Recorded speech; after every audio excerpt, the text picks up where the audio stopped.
There we go. All right. It's funny. Sorry, talking to myself here. Folks, welcome to another in the, at least a short line of alpha shows for streaming idiots. I'm Tom Sinclair, the head idiot, and we're going to have a lot of fun on today's show. We're going to talk about music and graphics and intros, and then also about a special PC build I'm working on right now. So come on, we'll talk about streaming and all sorts of stuff. We're still in our sort of our alpha shedding and kind of trying to work the bugs out, or try to see where the pathways are really, and see what works and what doesn't work, and figure out how to make this thing a lot of fun to do. And so then we've added just a little bit of little theme music here that we hope will be light and breezy and upbeat, and can inspire us all to do bigger and better things. So this same music, which I purchased, I think I'm getting ahead of myself. Let me take that music on out. We'll get it on out of here. The theme music, interesting story about this. The theme music was attached to some graphical elements, automated graphical elements that I was very interested in. And the more I watched the elements, the more I enjoyed the music. And as it turned out, when I inquired about the music, which the guys that sold the graphical stuff said the music was separate. The music actually was licensed from somebody else.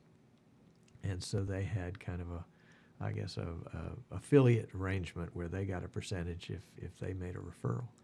So we went to the actual author of the music and bought a license from him. I think it was $30, $35.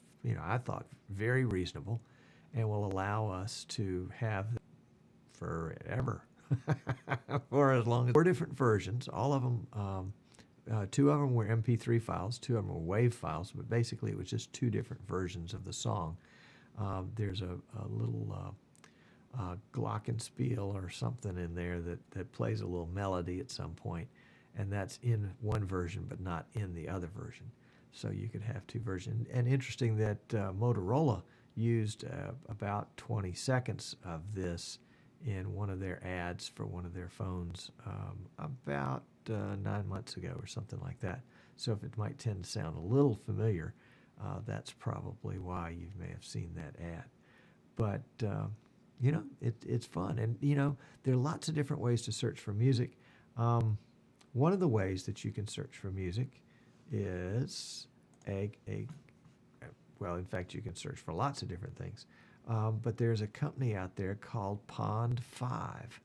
And Pond 5 has all sorts of music or sounds available for you to view. And so this is the Palm 5 music page, and we can basically just key over any one of these and pond5.com.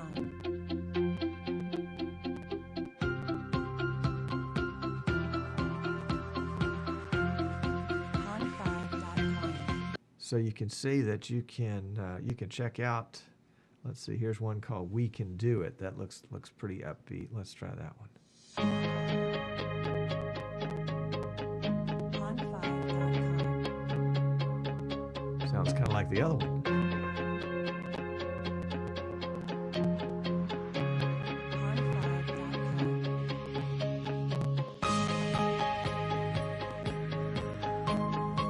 So you get the idea that there are lots of different ways to sort of get some ideas of audio. Really what I was going to Pond 5 was the After Effects videos, where I can, let's see, let me get over here to the side where you can see, and we'll scroll through because I've got one in particular that I'm liking. In fact, let's just do a little search for it right here.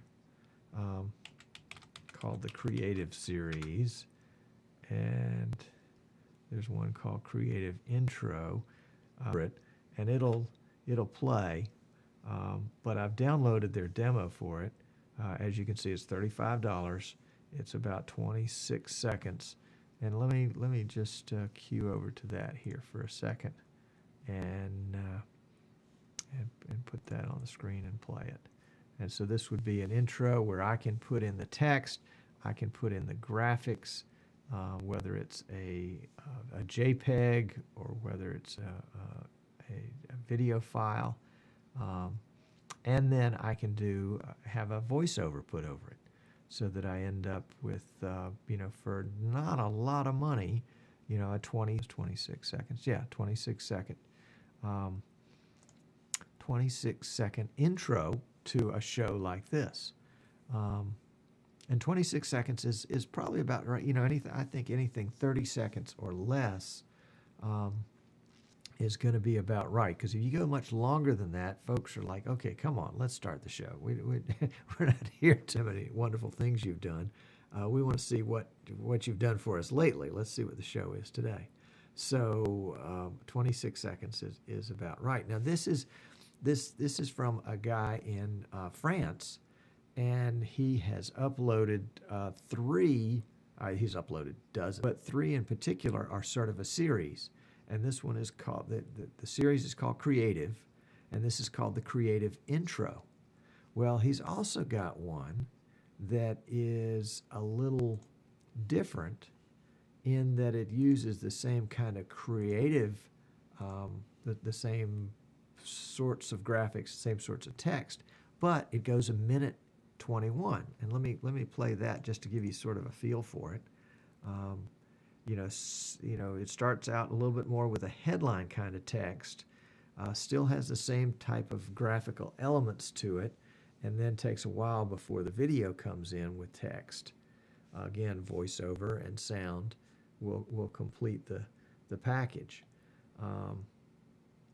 And on one hand, it would be very simple because all you have to have is text and video and voiceover. On the other hand, selecting the right video and getting the right voiceover really would be key in making this. Now this runs 1:21, something like that, and would probably be more suitable for an intro video to your website, for example. So if somebody's coming to your website to find out about your show, this would be an infomercial that you would have there about your show, and would talk about what your show is, what your show does, when your show is. Those types of pieces of information could be in this, or tagged on here at the very end at this logo portion. That runs 1:21. So you've got kind of the standing long time information getting piece that they called right there. They called the display. So it's called Creative Display. That's their display ad. And then they've got the Creative Intro, which was 26 seconds. And then there's a third part which actually comes in video, but let me open it up right here, and is intended really to be multiple pieces, but they all run kind of at the same time. And these are, and I'm going to see if I can just pause it right here. Can I pause it without it going back? No, I guess not. Yeah, there's a pause. So we'll pause it right there. Now, and of course, well, I thought I paused it, but it played instead. We'll just let it play through. So these are moving graphics that can be the lower thirds. You can see you've got choices of a small single line, larger single line, and then a triple line. And then three other lower thirds that are similar but different. And again, you've got that moving nature of these graphics. And then there are two other, I think, lower thirds. So it's a package of 8 lower thirds. And these are sort of mini lower thirds. And this particular video, the one that you're watching right now, of course, is intended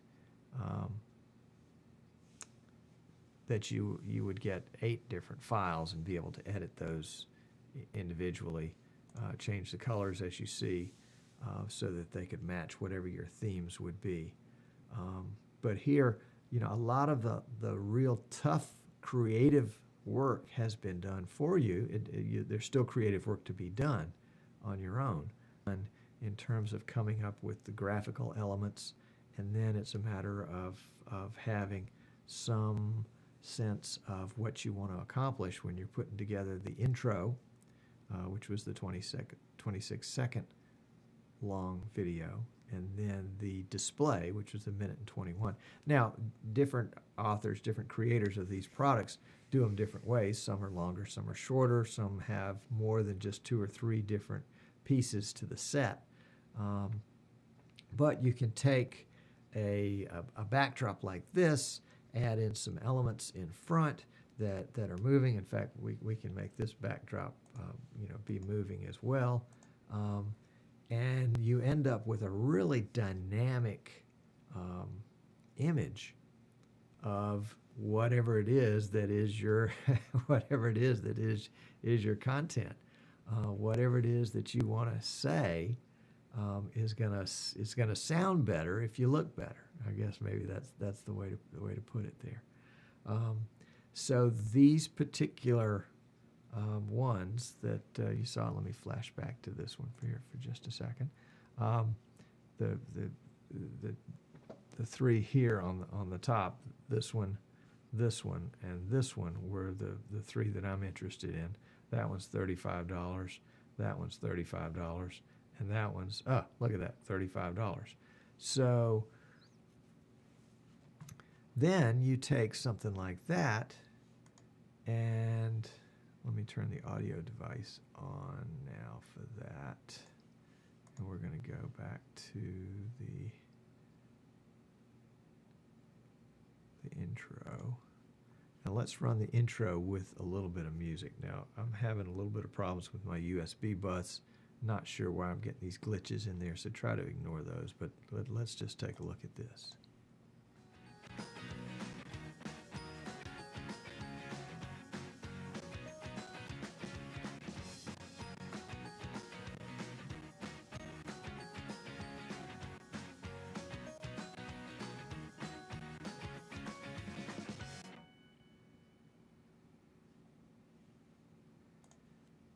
And that's all from Pond5, pond5.com.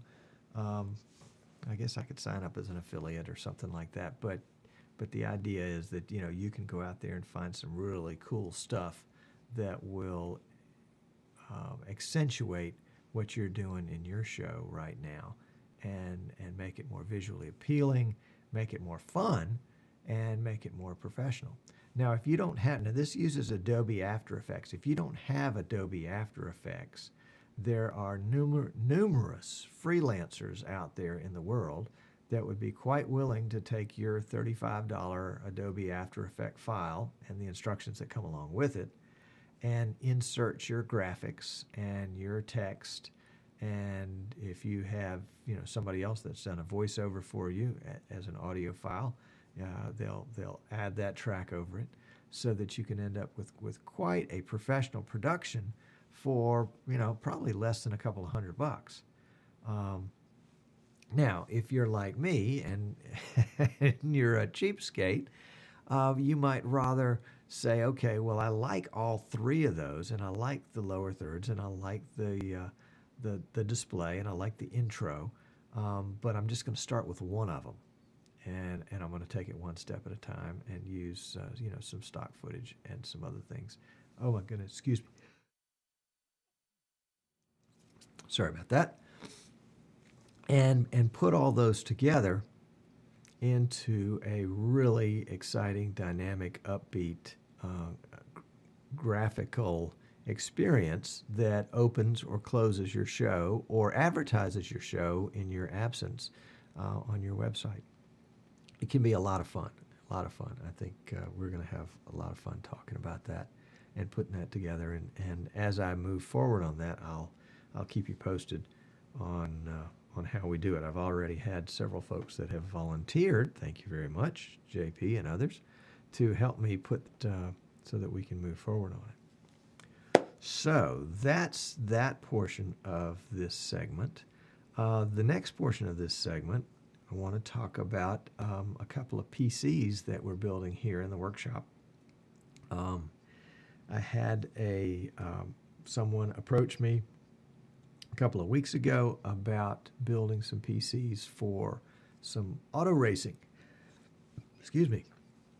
And they wanted to put together basically a studio at the track that would allow them to produce locally and stream live all over the world auto racing. They also wanted to take the stream, whatever the stream was, and display it on the Jumbotron there at the track. They wanted to be able to include videos that they had previously shot that might be interviews with drivers or recaps of previous races.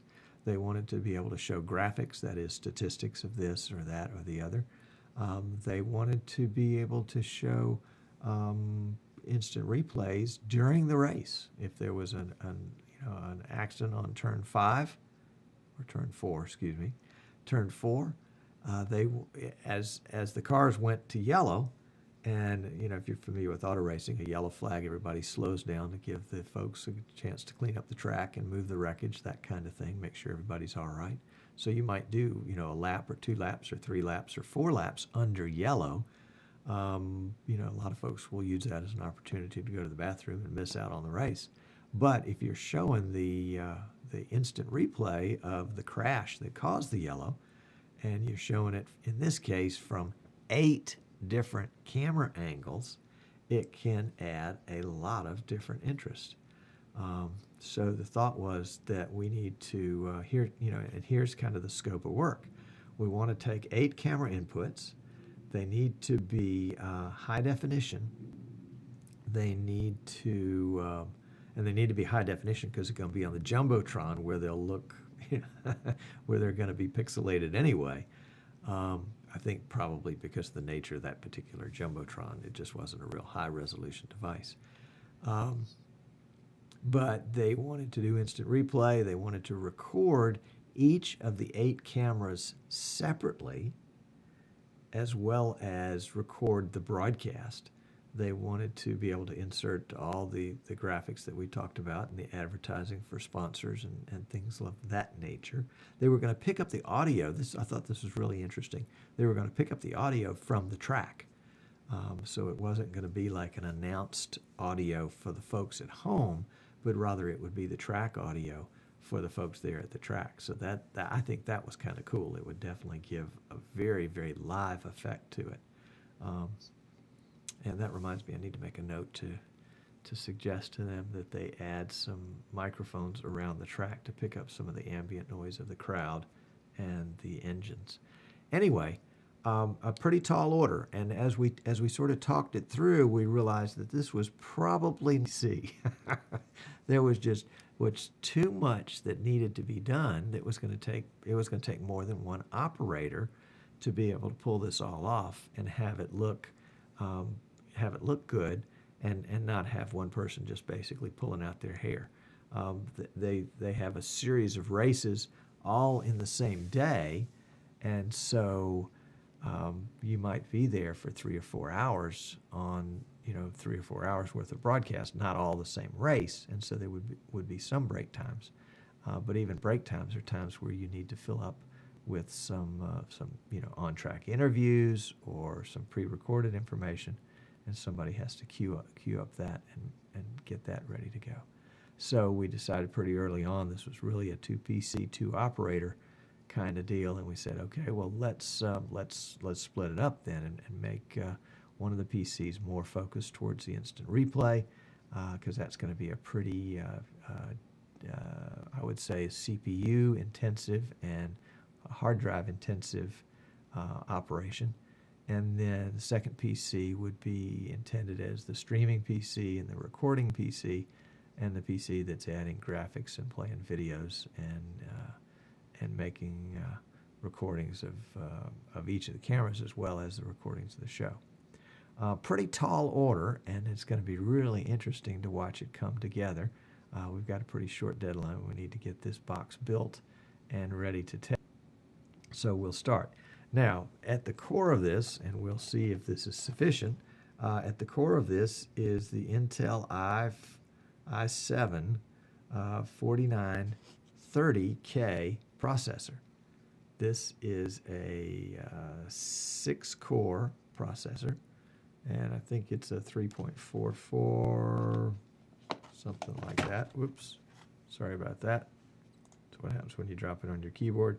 3.4 gigahertz, 12 megabyte cache, based on the LGA 2011 motherboard. And expensive.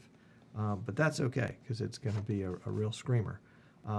Both PCs will actually have the same processor. Then, of course, we've got a big, huge cooling unit that we're going to put on the processors, just in case we have to overclock them in order to get some more CPU headroom. We'll have 32 gigs of RAM, so there'll be no question that we'll have enough RAM. Each one will be operated by a solid-state hard drive, and then we'll have half a dozen or so 2 terabyte platters backing it up. We'll have to see whether the platters will be sufficient, or whether we'll have to go to SSDs in order to get enough speed for the saving of all those very files. The capture will actually be done, well, let's see if we can get it out of the shadows there, by the Blackmagic DeckLink Quad. And so we'll have a pair of these in each one of the PCs. And that will give us 8 inputs for the replay PC in order to get the replays, and 8 inputs of the, 8 inputs of the replay cameras, or 8 camera inputs to use for replay. That's a better way to put it. And then on the other PC, we'll have 8 camera inputs to use for live. And that way we can choose between one or the other. It'll be the same 8 cameras, and we'll just split them up and send each signal to both PCs, but for 2 different purposes. It's a really exciting build. Of course, as you can imagine, it's frightfully expensive, and it has forced me to abandon some of my cheapskate principles and go for the best product for the job, and not necessarily the cheapest product. Both of these will be housed in a couple of 4U rack mount cases, so they can be mounted in a box that can be easily moved and transported. It's going to be a fun build, and I will be taking pictures and probably doing some videos along the way. And even though we've got a pretty short fuse on the build, I'll probably be sort of sharing the information with you over the next 4 to 6 weeks as we do the build and get it tested, and then get it installed up there in Michigan, and also promote when the races will be, so you can see how well they do. One of the things that's interesting in talking with the client about this is that it's part of it is technology, human skill. Some silicon, excuse me, that would be a classic error. Taking a bunch of silicon and making it do some stuff for us. But then on the human side, to be able to be manually dexterous, to have good hands. There you go, and be able to operate things with some skill and speed, because when it comes to instant replay in particular, you're going to have to move quickly. You're going to have to know what to do. It's going to take practice. VidBlaster, it will be the heart of this, but we'll use other software and other hardware to assist us, and we'll just have to pick out the right ones as we kind of come closer to that starting point. One of the things that I've always loved about VidBlaster is that it's very easy to use. You want to display a camera, you click on that camera module and pow, there's your camera. But beneath the surface of that, VidBlaster is extremely powerful. And sometimes that's powerful in an easy way, and sometimes its power is a little, I would say, shackled because of a cumbersome interface. And that's where the API will hopefully will come in and allow us to kind of work around some of the cumbersome interfaces that we may encounter with the instant replay in particular. So we may be developing some macro routines. We may be using some special controllers to do some things with instant replay that you couldn't do necessarily as quickly and easily. You could probably still do them, but you couldn't do them as quickly and easily with a mouse and a conventional keyboard as you could with a separate controller of some kind. I'm thinking about a MIDI controller, and we'll just have to, get a little closer to that one as we get to that point. That's the concept. The build is coming along nicely. It's always fun to start these builds and get into the middle of them, and this one is going to be, I would say, a bulletproof box, not a pretty box to go on display somewhere, but a working box that will have to be really well taken care of for sure. One interesting thing is I discovered, and I knew all along with the deck link, but the deck link requires a special cable. So it's not going to be as simple for us to just pull our cameras off the shelf here in the studio and plug in cables. So we bought some converter cables and an HDMI to SDI converter in order to be able to use some of the hardware that we have on site as we do our testing. So that's the PC build that we're working on. I actually got 2 of them, and may build a 3rd one as a studio machine as a backup for the client, and use it here in the studio as a test platform. That pretty well covers it for this segment of Streaming Idiots. Just to recap, we had fun at the beginning of the show looking at the different opportunities in Pond 5 for selecting Adobe After Effects files that can be custom modified to meet our needs, and that's the kind of thing. For example, an intro like this one. That would allow us to insert our own text and our own graphics, and then to be able to pick up on some music of our own that we can have as a new theme song.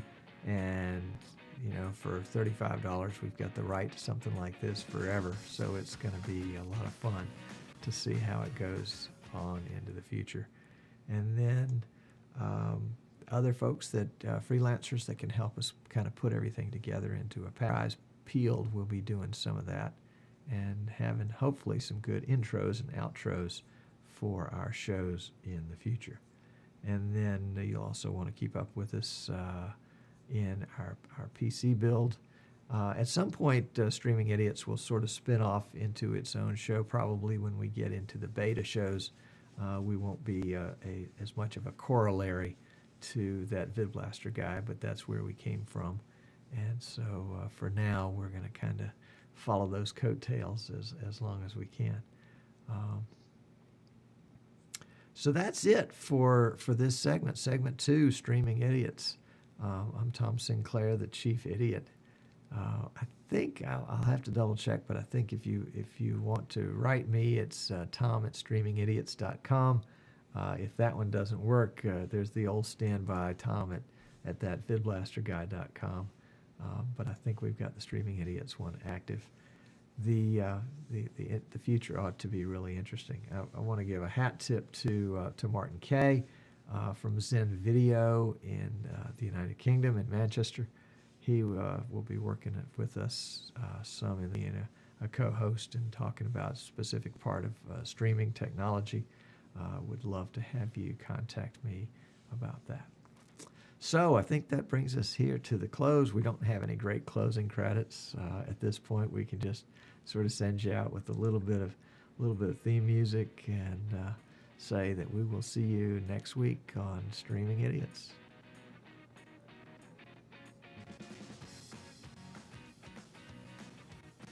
That's a catchy little tune, don't you think? Yeah. Okay, take care.